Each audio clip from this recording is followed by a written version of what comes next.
มาหรือยังมาหรือยังได้ยินไหมมาแล้วเหรอเดี๋ยวเอาผู้การผมไปประสานนะมีผู้การกันโลนไปประสานกับแดนชัย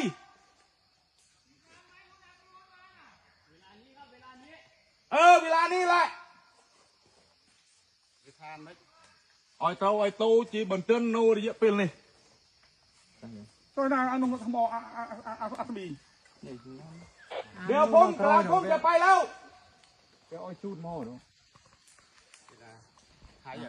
นู้จะเพลโนโม่นู้บ้านเอ็นยี่นี่จะเมื่อไปเชื่อเบี้ยท่ายังไปชูบ้านมองเนี่ยเราช่วยตัวเราเรายังไงได้ยินไหมแดนชัยเรียก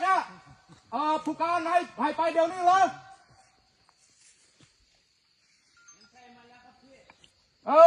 บอกด้วยถ้าไปเดี๋ยวนี้แดนชัยไปพาไปประสานให้มันจบกัน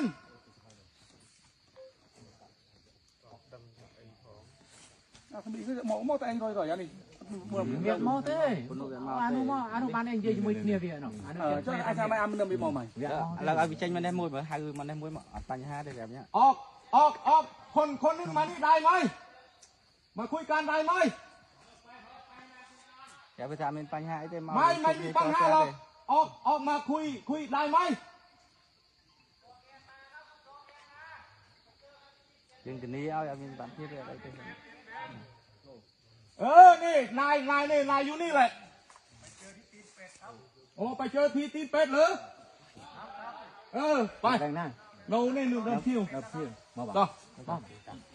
นายไม่ต้องใช้อาวุธนะโอเคนะไม่ต้องไปใช้อาวุธใช้กันนะโอเครับทราบไหม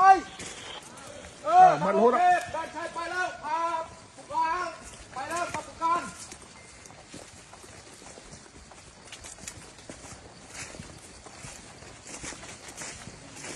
ดูครับหน้าบุญรอนกลับมาเลยฮะรอนกลับมาเลย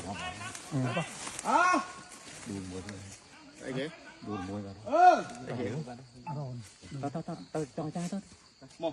จ้าจ้าตัวตัวเนี่ยยกต่อตัวเดี๋ยวตัวบังจ้าจ้ายกจ้า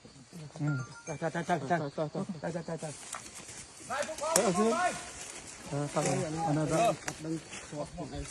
จะมารู้เท่าการบ้านมือจะมือโรสันบ้าพี่น้องไอ้น้องพี่น้องไอ้น้องพี่น้อง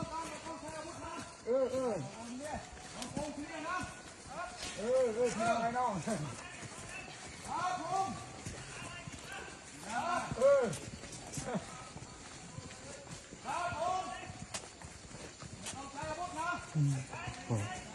เด็กไทย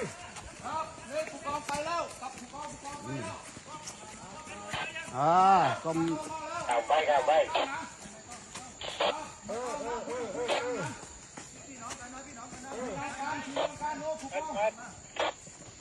รอเลยเอง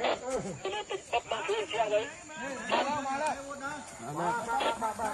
น้ำมาลงมาเพื่อได้ตัวกันหรอยิงปลาตัว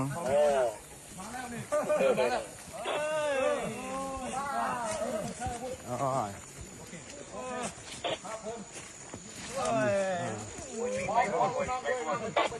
ไม่ใช่อยู่แล้วคุยกันพี่น้องกันนะ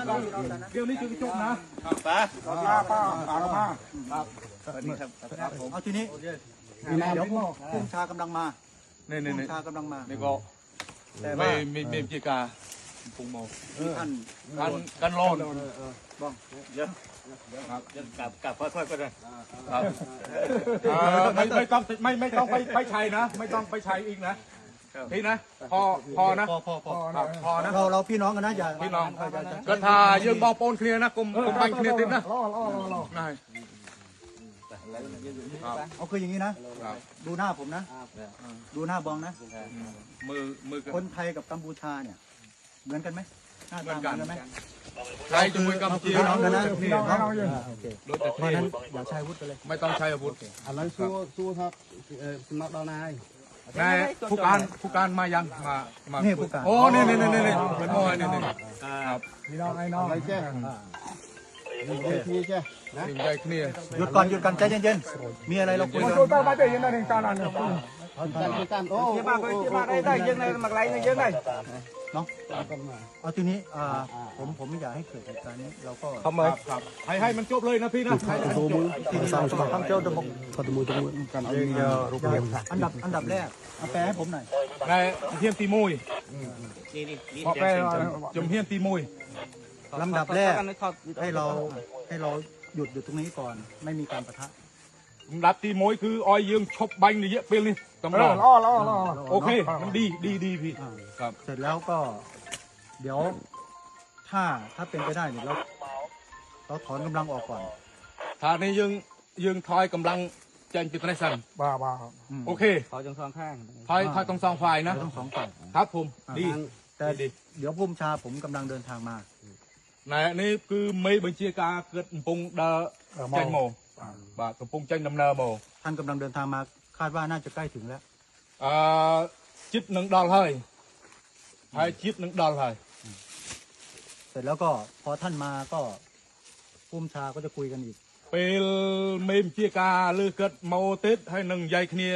มาลองติดบาท ของท่านเนี่ยใครมาคุย ในเมมเชียกายังเป็นป่านี่ก็ โดนเอง แกเป็นคนคุยผู้การเนี่ยเป็นผู้การเป็นคนคุย อะไรเจ้ยมสมนมปอวิ่งนะตีมวยไอ้กับเพื่อนทางไทยทางเนี่ยมุนหนึ่งยืงดอกสายเอ้คือกรมเอาเมียนตู้ขบวนไอ้ซอก ถ้าเราคุยกันไม่ต้องไปใช้อาวุธนะครับพี่นะไม่ต้องไปใช้อาวุธก็ไม่ใช้แล้ว ตีปี ครับ กำลัง ในคำ nơi cái lây na nơi cái lây nông cùng กำลังก็อยู่ไหนก็อยู่นานไปนะ คือใจจริงผมเนี่ย ครับ อยากให้ถอนออกเลย ทางโน้นก็ถอนทางนี้ก็ถอน นะ ไม่อยากให้มีกำลังในพื้นที่นี้ ผมกลัวมันเกิดอุบัติเหตุเหมือนวันนี้ เกิดทาจองออยยังจังไปคางได้ยังเตรียมนี้จังตูกรอยสั้นกูมันเกิดมันจองออยเมียนออกปัตตะเหตุแต่การตัดล้างโน้ตเยอะไปเลยมันหนึ่งติดนะ hàng thay nơi cái lây na oi thôi tới cái lây nông bình ทางไทยคอเสนอว่าอยู่จุดไหนก็อยู่จุดนั้นไป ทางนี้ ทางนี้ก็ไปเหมือนกัน หมายถึงว่าอยู่จุดไหนไหมถึงตรงไหน ไม่ก็พียูเหมือนเดิมกันก็เดิมมา ไม่แต่ตอนนี้มันกำลังเรามันใกล้กัน ผมไม่อยากให้มันอยู่ใกล้กัน ครับเป็นนี้ก็มันจังออยกำลังได้ทานุจิตนี่จังออยเวทตัวชายนี่ đôi kia oi hàng เหมือนกัน หมายถึงว่าทางโน้นก็ถอยออก แล้วผมก็ถอยออก ทางนอกกระทอยเจ๋งเกิดกระทอยเจ๋ง พื้นที่ตรงนี้ก็ไม่อยากให้มีกำลังอยู่นะ คืออย่างนี้ทางนี้ แต่ปุ่มซะนี่ก็กลมออยเมียนกำลังโนตามเลย ผมไม่ให้มีทั้งหมดเลยตรงนี้ทั้งหมดของชาลามีตรงสามแยกนะ เรียนท่านหน่อยว่าได้ไหม นะก็ส้มเสนอปนังบานออสป่ะ nhom ai chụp hiếp bàn tay oi hàng thay thôi tới cái lây thay bình ก็ทอยเลยพอไทยก็ทอยด้วยนะอ๋อโอเคด้วยนี่ hàng Campuchia từ nào thì thôi nơi cái lây chặt พื้นที่ตรงนี้ก็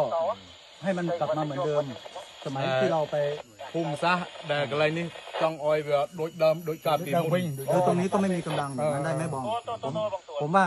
ถ้ากำลังถอยออกจากห่างกันเยอะๆโอกาสที่มันจะลูกน้องเราจะปะทะกันมันจะไม่มี บอสันแต่ยังเวียโมจบเนี่ยจ้ะเวียนังเมียนปัญหาได้ทายลจะล้อมเนี่ยอาจจะเมียนกาบอก ត្រូវឲ្យខាងថៃដក ทางไทยทางผู้การไทยทอนทางผู้การทางนี้ก็สั่งทา ยินดีบองอยากให้เป็นอย่างนั้นขอบคุณล่วงหน้าขอบคุณล่วงหน้า แต่ว่าเดี๋ยว นัดมา สักพักเนี่ยปุ้มชาผมท่านรองเสริมท่านกำลังเดินทางบอกหน่อยเดี๋ยวสักพักเนี่ยเดี๋ยวรองเสริมกำลังมา เดี๋ยวกี่โมงประมาณ ที่ พี่ติดต่อไม่ได้ตอนนี้ติดต่อท่านไม่ได้มันไม่มีขึ้น เดี๋ยวให้ผมรอตรงนี้ก่อน เราก็รออยู่ด้วยกัน ก็คุยอยู่ยืนอยู่ตรงนี้ก่อน อยู่ตรงนี้ด้วยกันอยู่ จำติดบุญเสริมบุญบำรุง กำลังมา กองเมมเชกากองสุรนารีเกิดโมนี่ปุ้งถ้าเตะตรงมันเต้นบานลือเทปมันเต้นบานเชือบเกิดนังโมส้มทางท้ายกองคุยโนจำเกิดแต่นะทางที่ยืนกองคุยจำเกิดแต่หนึ่ง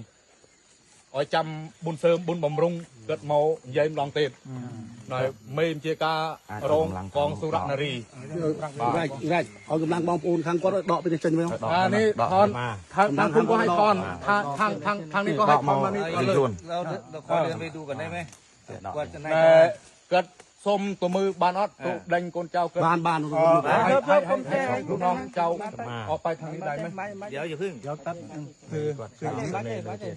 ตอนรอให้ผู้ชายมาคุยกันปุ๊บแล้วถอนออกพร้อมกันเลยดีไหม เดี๋ยวกระทา